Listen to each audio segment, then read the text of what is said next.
వరాహ లక్ష్మీ నరసింహస్వామి క్షేత్రం queue line గోడ భక్తుల మీద పడడం వల్ల ప్రమాదంలో 7గురు మృతి చెందారు. భగవంతుడా, ఫస్ట్ అయితే ఒక లైక్ కొట్టి పూర్తిగా వీడియోని కంటిన్యూ చేయండి. వైసీపీ అధినేత జగన్ విశాఖకు చేరుకున్నారు.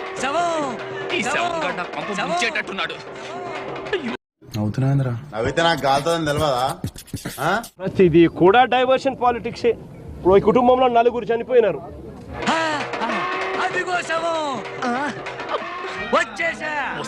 లక్షల మంది భక్తులు ఈ రోజు వస్తారు అని తెలిసినా కూడా దారుణమైన అరేంజ్మెంట్స్, ఉద్యోగాలు ఊడుతాయి, యూనిఫాములు ఊడుతాయి, బట్టలు ఊడుతాయి, కనీసం టెంపరీ టాయిలెట్లు కూడా లేవు.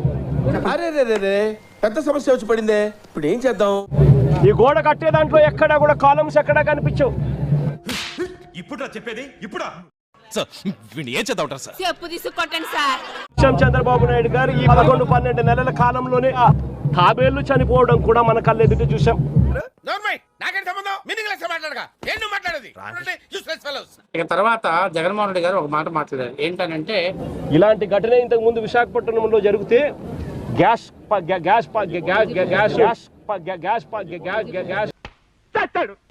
చివరికి అటో ఇటో మన కోడిగుడ్డు వచ్చినటువంటి హింట్ తో సరే, కానీ ఆయన హైదరాబాద్ ఫస్ట్ క్లాస్ స్టూడెంట్ చదువుకున్నాడు కాబట్టి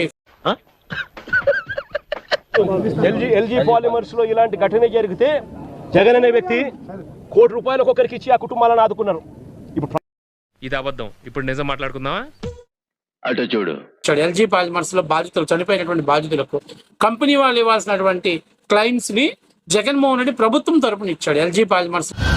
ఇప్పుడు ఎక్కడ కొట్టాలరా నిన్ను? కొట్టకుండా పనే మార్గం లేదా? ఎక్కడా కూడా తప్పు చేసినాము అని పశ్చాత్తాపం లేదు. రుయా ఆసుపత్రిలో ఆక్సిజన్ అందకుండా దాదాపు 11 మంది శిశువులు చనిపోయారు. ఇప్పుడు ఈ టాపిక్ అవసరం ఉంటాం. అది జగన్ వస్తున్నాడు అని చెప్పి తెలిసి 25 లక్షల రూపాయలు కార్యక్రమం చెప్తా ఉన్నారు. 11 మంది శిశువులకి ₹1 కోటి చొప్పున 11 కోట్ల రూపాయల నష్టపరిహారం కాంపోజిషన్ ఇచ్చారా? ప్రభుత్వం తప్పుదం వల్ల, ప్రభుత్వం చేసిన తప్పిదం వల్ల ఈ ఘటన జరిగితే విశాఖలో క్రెయిన్ కుప్పగూలి 11 మంది చనిపోయారు. నన్ను పొగడాల్సింది పోయి ఏంది మాటలు? అసలు ఆ కుటుంబానికి నువ్వేం చేస్తా ఉన్నావు చంద్రబాబు నాయుడు గారిని అడుగుతా ఉన్నా.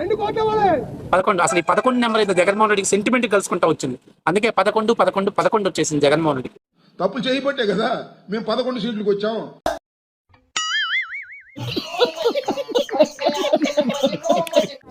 వీళ్ళు ఇచ్చినా ఈకపోయినా కానీ ఒకటే చెప్తా ఉన్నా, చనిపోయిన ఈ కుటుంబాలకు గుర్తు పెట్టుకొని మిగిలిన బ్యాలెన్స్ డబ్బు మనం మళ్ళీ మేము అధికారంలోకి వచ్చిన తర్వాత, మనం ప్రభుత్వం వచ్చిన తర్వాత నేను స్వయంగా ఇప్పిస్తానని చెప్పి కూడా ఇప్పుడు దాకా మొదటి దానికి మొగుడు లేడు, కడదానికి కళ్యాణం అట. ఏ రకంగా బుర్ర లేకుండా పనులకు పూనుకుంటున్నారు. నీకు అసలు సిగ్గు, శరం, బుద్ధి, జ్ఞానం, రోషం, పౌరుషం, మానవ మర్యాద ఏమైనా ఉన్నాయా?